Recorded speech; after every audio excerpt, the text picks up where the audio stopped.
Estamos de regreso aquí en Ampliación de Noticias y bueno, una de las situaciones que hemos vivido de convulsión social en los últimos días han puesto de manifiesto que la policía no solamente no ha estado a la altura, sino que no sabemos si efectivamente ha habido una orden jerárquica. Sabemos que la institución policial funciona de esa manera, pero queda claro que no se han cumplido los protocolos y por eso estamos lamentablemente llorando a dos jóvenes y a muchos heridos en una manifestación que a todas luces era una manifestación pacífica inicialmente.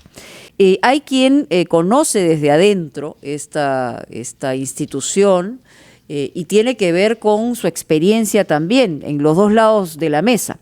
Estamos con José Luis Pérez Guadalupe, ha sido ministro del Interior, pero además es académico, profesor de la Universidad del Pacífico, y se ha cuestionado muchísimo la actuación de la Policía Nacional y si sin el entendido de atacar como institución a la policía, lo cierto es que un resultado de esta naturaleza nos hace pensar en qué debemos hacer frente a esta institución, ¿no? Y cómo se debe manejar el problema hoy frente a lo que ha ocurrido.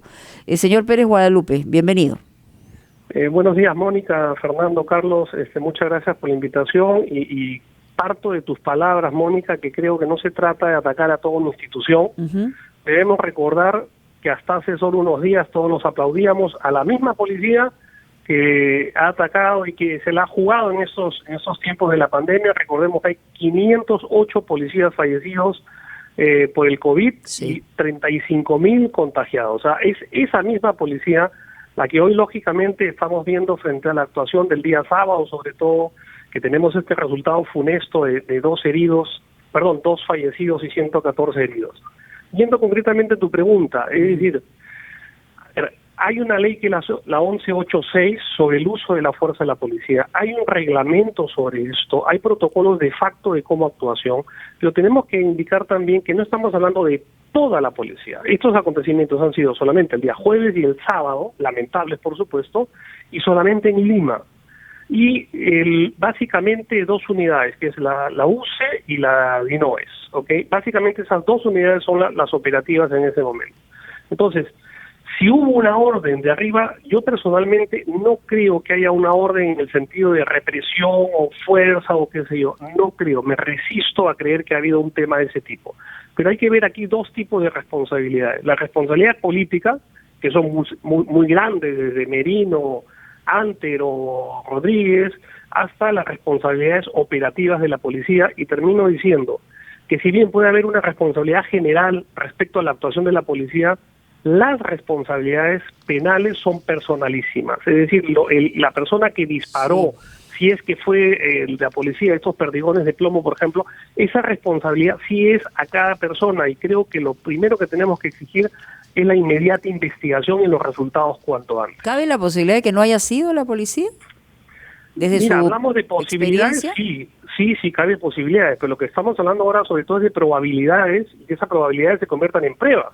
Es decir, que pueda esas municiones... Pero teniendo decenas de heridos, digamos, con proyectiles similares, esto también ya cabría señalar que efectivamente ha sido en este enfrentamiento y son las armas que no han utilizado los manifestantes, sino el otro lado, que es la... Por eso digo, digamos, hay posibilidad, puede haber todas las que se quiera, inclusive la misma policía maneja algún tipo de hipótesis con el tema de las bombardas y qué sé yo, y que hay que investigar, lo primero que hay que investigar. Ahora, lo que la policía, y lo ha dicho muy bien el general Sanabria ayer, por más que veo que todo el mundo lo ha criticado quizás un fallo comunicacional, pero el general Sanabria es el que dirige la 10ª región de Arequipa. En Arequipa no había ningún disturbio, al contrario, los efectivos policiales le daban gel a los muchachos que iban a la marcha. Entonces, pero él es un especialista justamente en la ley del uso de la fuerza de la policía. Y quizás no supo comunicar bien, pero lo que él ha querido decir es que la policía no le da a los efectivos cartuchos de plomo, o sea, se le da solamente municiones y perdigones de goma, no le da otro tipo de artefactos. ¿Eso quiere decir y que podemos descartar que algún policía no puede usarlo? No, pues no podemos descartarlo porque también, ya no solamente posibilidad, sino probabilidad, de que, como se ha dado en otros casos, alguno de esos efectivos pueda llevar también en su bolsillo otro tipo de municiones, porque lo que hemos encontrado son plomo y canicas. Entonces, ¿de dónde salieron? Cabe la pregunta y hay que investigar. Señor Guadalupe, todos compartimos las palabras iniciales que usted tuvo sobre el respeto general que la Policía Nacional nos merece, máxime por su desempeño durante el COVID. Usted ha dado la cifra, 509 muertos, creo que hay 20.000 infectados también, ¿no? 35.000. 35.000 infectados. Es la institución del Estado más golpeada por el COVID, mi estimado Fernando. Hay que reconocerlo. Expresando respeto por eso. Pero usted se ha referido a disparos. Pero además de eso, hemos tenido noticia ayer de que un joven habría sido secuestrado durante 3 días en un sótano, es decir, aparentemente en un local que no es institucional, y que, por otra parte, habrían intervenido policías vestidos de civil, no sé si del grupo Terna. Quería que nos diga, según su experiencia como exministro del Interior, estas prácticas, si fueran confirmadas, usar un sótano informal para secuestrar a alguien durante 3 días, es decir, desde el sábado hasta el martes, sin darle de comer, hemos tenido en los tiempos democráticos en nuestro país algo parecido, porque si no fuera el caso, aquí parece que hay una responsabilidad de jefes ajenos a la policía.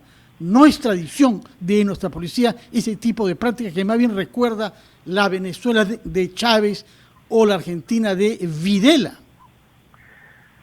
Fernando, tú lo has dicho muy bien, si se corroboraran esas versiones sería gravísimo, porque ya en democracia, en la época del fujimontesinismo, podíamos esperar de todo y se hizo de todo, lamentablemente, pero en los últimos 20 años yo no he escuchado que se haya dado un tema similar, y menos aún en una manifestación, porque ese es ya delito de secuestro, ¿ok?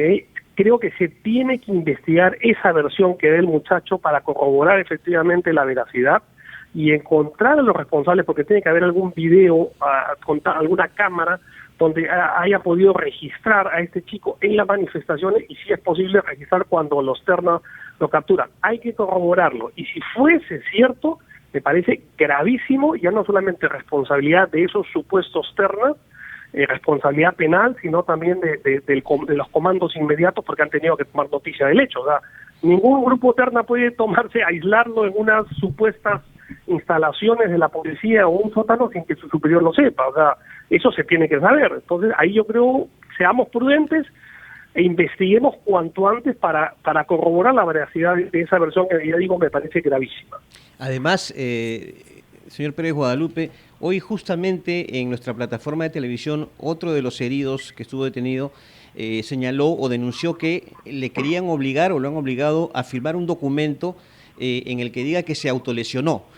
Bueno, es simplemente un dato. Pero bueno, yo quería consultarle sobre el pedido que se ha hecho, y no sé si se justificaría a su criterio, usted ha sido ministro del Interior, una reorganización a nivel policial y sobre todo un relevo en los altos mandos policiales a consecuencia justamente de este accionar, en algunos casos abusivo contra los manifestantes. Gracias, Carlos, por la pregunta. Yo hablaría más bien de una reinstitucionalización, más que una reorganización, que se han planteado tantas y nunca ha dado resultado. Yo creo que la finalidad es institucionalizar, volver a institucionalizar a nuestra Policía Nacional, porque miren, en los últimos... El tema es cómo, ¿no? Porque se ha intentado varias veces. De acuerdo, pero a ver, tengamos un poco unos antecedentes. En el año 2017 se dieron de baja, 2016, perdón, en 5 meses se dieron de baja 51 generales. Eso me parece grosero, ¿ok? Me parece grosero, ¿ok? Y lógicamente desescalabró todo lo que es la institucionalidad. Y esto lo vemos ahora, justamente, en la época de la pandemia, en 6 meses, hemos tenido 4 comandantes generales de la policía. Eso no lo soporta ninguna institución. O sea, nadie en el Ejército, en la Marina o en la FAP puede pensar que en 6 meses va a tener 4 comandantes generales, y lo hemos tenido. Y es más, los comandantes generales, los últimos, no eran generales en el 2016, es decir, si ascendieron en la promoción 2017. Es decir, no tienen más de 4 años de general, ni siquiera tienen 4 años de generales, lo cual indica cómo va a haber un comandante general de la institución que ni siquiera llega a 4 años de general. O sea, vemos un problema serio de institucionalización, lamentable. Y un detalle, perdón, para terminar, que me da mucha pena que el día de ayer el general Sanabria, ya digo, siendo un buen general, conocedor de las normas, jefe de la región Arequipa y que hizo muy bien su función allá en Arequipa durante estas manifestaciones, yo extrañé que no estuviesen en esa mesa el jefe de la región Policial Lima, por ejemplo, que no estuviese en esa mesa el subcomandante general de la policía. Ellos son los primeros que tienen que salir a dar la cara y no dejarlo al general Sanabria solo a dar una conferencia de prensa. Pero esa ausencia es elocuente. O sea, hay ahí una situación dentro de la propia policía que hace que dejen solo a uno de sus generales a dar explicaciones a alguien que no tuvo nada que ver con el operativo que está en cuestión. Eso mismo estoy diciendo, Mónica, exactamente. Por más que uno comete errores, así no sean errores propios, si uno tiene responsabilidad política o administrativa o moral en último caso, ¿me entiendes? Tiene que salir a la cara y asumir, y en todo caso, ¿sabes qué, señores? Nos equivocamos, como lo ha hecho el presidente Sagasti. Por eso, señor Pérez Guadalupe, a las víctimas. Sí. Justamente aludiendo a eso, la responsabilidad se justificaría en este momento por lo que ha ocurrido un relevo del comandante general de la policía, del subcomandante, del jefe de la región policial Lima, ¿o no? Yo prefiero no adelantar opinión, dejárselo al gobierno del presidente Sagasti, a quien conozco, enseñamos en la misma universidad, enseñamos en el mismo departamento de posgrado además. Yo preferiría dejarlo al gobierno de Sagasti que tome la decisión. Pero es una opinión que le pido, ¿no? Bueno, yo creo que sí tiene que haber un relevo, sí, de acuerdo, ya en cómo y en qué momento, solamente por el hecho de haber abandonado a un general como el general Sanabria, a mí me da muy mala espina de las cabezas, ¿ok? Uno tiene que asumir y hasta el final, ¿me entiendes? Porque es un mando y comando que tiene dentro de la policía, vas y vives y mueres con tu gente, hasta el final, por más que todo el mundo te critique, pero ahí tienes que dar la cara, es mi opinión. Señor Guadalupe, otra pregunta de opinión también. ¿Conviene que el ministro del Interior sea un general de la policía, como ha sido el caso de estas últimas veces, o debe ser un civil independiente de esa institución y con prestigio ante ella, como ha sido su caso? Usted es un teólogo y fue sucedido por un sociólogo, pero después hubo muchos generales y lo que estamos viendo es que las cosas no están funcionando bien. Gracias, Fernando, por la pregunta. Y yo quiero recordar que siempre lo he dicho, mi opinión es que tanto en el Ministerio del Interior como en el Ministerio de Defensa no es ideal que vayan ex generales. Siempre va a haber un sesgo, siempre. Sí. En el Ministerio de Defensa, sea de la fuerza, digamos, armada que sea, y dentro de la misma Fuerza Armada también, ¿ok? De qué línea de la Fuerza Armada y qué promoción. Siempre va a haber sesgo. Igual va a pasar en la policía. ¿Qué código eres? O sea, siempre hay el riesgo de tener estas posibilidades más bien de malentendido espíritu de cuerpo, y siempre lo he dicho, tiene que ser un civil, y como bien dice Fernando, los 8 últimos ministros han sido generales de retiro. Sí. Y eso es inaceptable en un gobierno civil. Es importante ampliar esta reflexión porque en realidad es lo que hemos estado viendo y padeciendo en los últimos tiempos. Pero tenemos que ir a una pausa. Le pedimos por favor se mantenga con nosotros para seguir con varias preguntas más. Ya volvemos.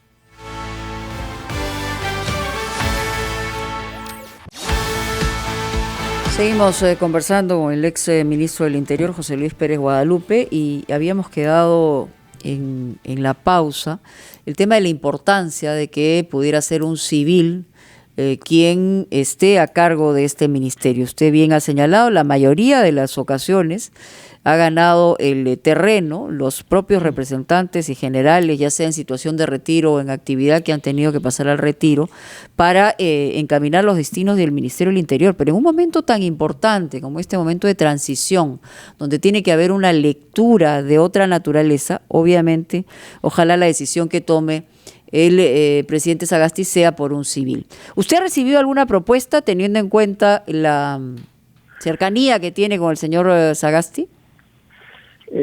Mónica, la verdad es que no, y ahorita estoy con un tema de salud y estoy pendiente de una operación, así que lo veo muy difícil, y gracias por la pregunta. Ok. Y en las condiciones en las que estamos, el perfil, más allá de que sea un civil, tiene que ser un civil que convoque respeto, porque de lo contrario no dudaría absolutamente nada dentro de una institución tan cerrada y jerárquica como la policial, ¿no? Así es. Ahora, yo más bien invocaría que creo que es un momento, como ha dicho el presidente Sagasti en su discurso citando a Vallejo, que es momento del abrazo, es decir, un momento de reconciliación. Creo que la imagen que tiene que poco estar más presente tendría que ser ese policía que se encuentra con sus dos hijos en la manifestación y se da un abrazo sentido, ¿entiendes? Porque esa es la policía y esa es la ciudadanía, ¿okay? Que se tiene que encontrar, porque los policías también son ciudadanos y esos 35.000 contagiados de la policía y esos 508 fallecidos tienen familia y también se fueron contagiando a la familia. Entonces hablamos de la familia policial, que es parte de la ciudadanía. Yo creo que lo que ahora corresponde en primer lugar es una reconciliación entre todos y se puede ver muy bien reflejado en ese abrazo entre ese padre policía con sus hijos manifestantes, ¿no? Señor Guadalupe, hemos hablado sobre cosas ligadas a las circunstancias dramáticas, pero yo recuerdo cuando usted fue ministro, puso mucho énfasis en la formación y en las escuelas de oficiales y de suboficiales. Algunas de ellas, entre tanto, creo que han sido cerradas.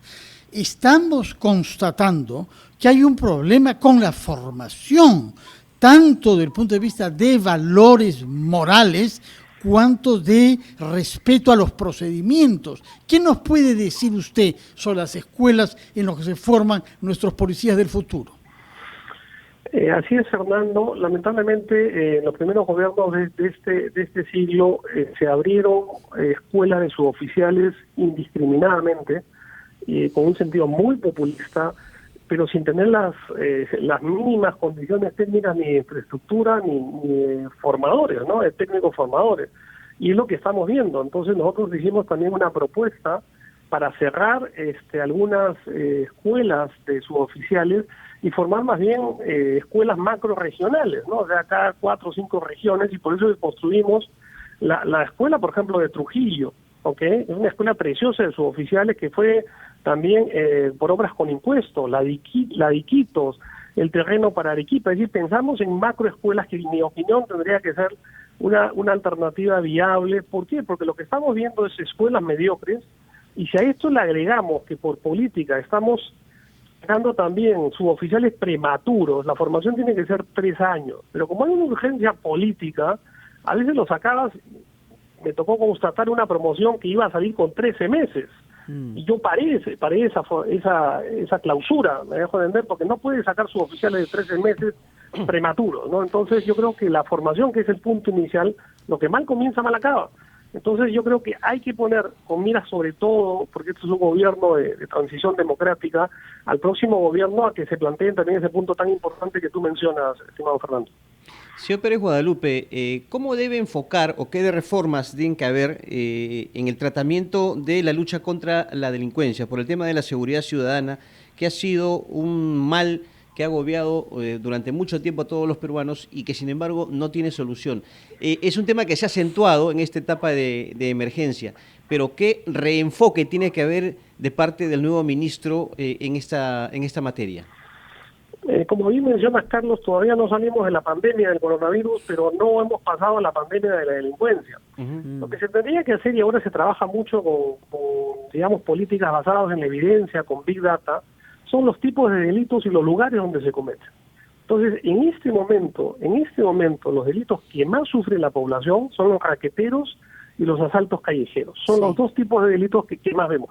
No es tanto ahora crimen organizado, que se metan en las casas, que también hay, pero digamos, lo más urgente son eso. Entonces yo creo que ahí la policía tendría que direccionar también su actividad netamente operativa para esos dos casos. Ahora, es bien difícil porque ya la delincuencia se diversificó no solamente en modalidades, sino también en lugares. Es decir, antes habían lugares peligrosos, ahora no.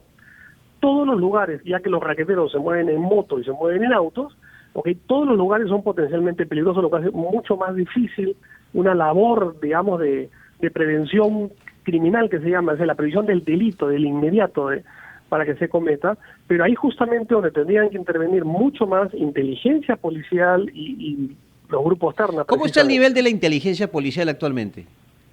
¿Cómo lo calificaría?